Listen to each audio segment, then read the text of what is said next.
I have a good one for you today. Quite a treat. It's cinnamon bun cookies with a cream cheese center. Oh my goodness. You guys gotta try this. Look at this. Only 6 ingredients. That's it. 6 ingredients. The hardest part of this one is just twisting the cinnamon dough and the plain dough together to make it look like a cinnamon roll / bun type look. But I don't know. There's different ways of doing it. Mine didn't exactly create a swirl like they suggested in the recipe, but they still look delicious and are delicious.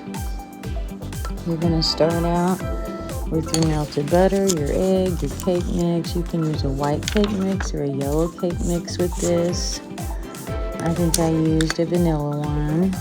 Then you're going to divide that dough into, and you also put vanilla in there as well. And then you want to divide your dough so you have a plain dough and you have a cinnamon dough. So you have a couple bowls going, not a big deal. Don't stress out over it. It's seriously, it is not complicated at all. It just takes a little time, just, getting the cookies together. You just add cinnamon to the one side, the one dough, so you can have the cinnamon dough.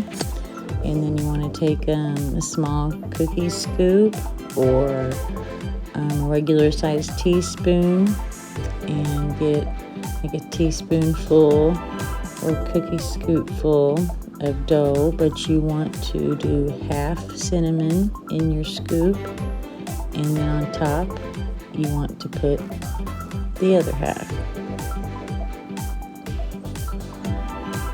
And I will show you in this a few different times how it works, how you put them together. See, I scooped the cinnamon dough first and then the plain dough, and you can see it, it's very clear. 2 different doughs, but then you're going to pinch, twist, and make the cinnamon roll how you think it should be. I wasn't real sure how to go about it to make it like a swirl, as they suggested. I don't know how some of them do that, but I pinch and twisted until you could see the cinnamon and the plain dough separated, but kind of swirled together. And then when you do that, you want to make an indentation with your thumb and put your little scoop of cream cheese in there. And then you're going to pinch your dough around that cream cheese until it is sealed in the cookie. And just give it a little, roll between the hands, and see how that's half of the scoop is the cinnamon. Yeah, so give it a little roll and then just put it down on the cookie sheet. No smashing or anything like that, because you don't want your cream cheese to come out. Let me give you a quick suggestion though.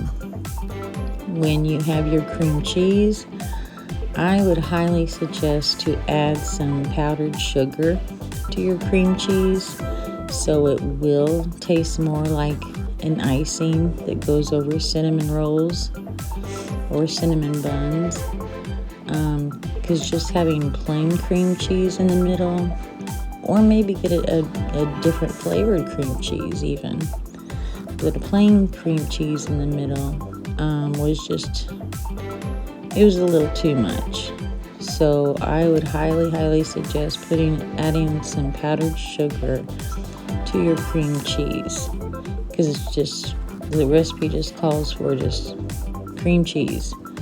But honestly, I think the cookies would have been a lot more popular if it wasn't so overbearing, just plain cream cheese. because once you start eating that wonderful cinnamon cookie, you expect that sweetness of the icing, and it wasn't quite there. So make sure you do that. I really, really hope you do, because you'll be a lot happier, trust me. But they still were delicious, I will say. So I'm just kind of showing you over and over a few times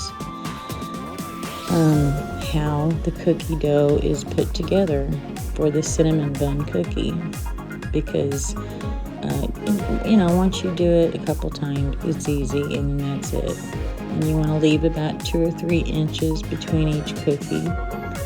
So yeah, you just take half of the scoop and take a little half a scoop of the cinnamon and half of the scoop of the plain, twist it, mess with it to make the best kind of pattern you want to as far as how your cookie looks. I just kind of twisted, that way I knew that the cinnamon would intertwine with the plain but also be distinct and would look somewhat like a cinnamon bun when it would be flattened out as a cookie. And then, like I said, and then you twist it around in a circle, pinch it together, and then take your thumb and make an indentation for that little scoop. And it's not much. In some of these cookies, I put too much cream cheese. That's probably another reason why it was overbearing in some of my cookies. And then you just put a little bit of cream cheese mixture, hopefully you use, and then just pinch your dough around that to seal it. And just to make sure, just kind of roll it in your hands for a couple seconds, and then just set it down. Leave 2 or 3 inches. See how I take that around and pinch it together, and then seal the middle, and then make your indentation, just like this right here. See how I do that? Okay. Because if you don't make the indentation, then you're going to have a really tough time sealing your dough around the cream cheese mixture. And it will be quite a mess probably when you throw it in the oven and everything starts melting out. Burnt cream cheese all over the place. It doesn't sound good. So there you go. And that's all there is to it. You guys can do this one. Easy stuff, but when I saw the recipe, I don't know, it sounded delicious. I saw the picture of how the baker made them. They were beautiful, and mine were not too far off how hers looked. So pretty easy stuff. Great idea.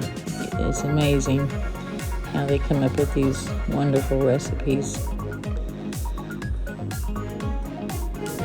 And I think it's just about a 10-minute video, and it's just the same thing over and over to show you the procedure to make sure that you know how to put it together. And I will have the ingredients and the recipe for you in the description. I really hope you try these. Let me know if you do and how they turned out and how you made yours, if you made them differently. See, they don't look too far off from like a cinnamon bun look, right? I thought they looked pretty good. They were really, really good. I just wish I would have thought to add some powdered sugar to that cream cheese, and it would have been perfect. So give these a try. So good. And they only take like 10 to 15 minutes, 10 to 12 minutes, something like that. That's it. And you can store them in your fridge for up to a week. If you store them outside of the fridge, you can do that for no more than 2 days is usually suggested in an airtight container. But here's the final look of the delicious cookies. And for 6 ingredients, you can't beat this. It was really good. I really did enjoy this recipe. Please like and subscribe while you're here. And come back and check my page, check my channel every day for new recipes. Thanks for visiting, guys. Enjoy these cookies.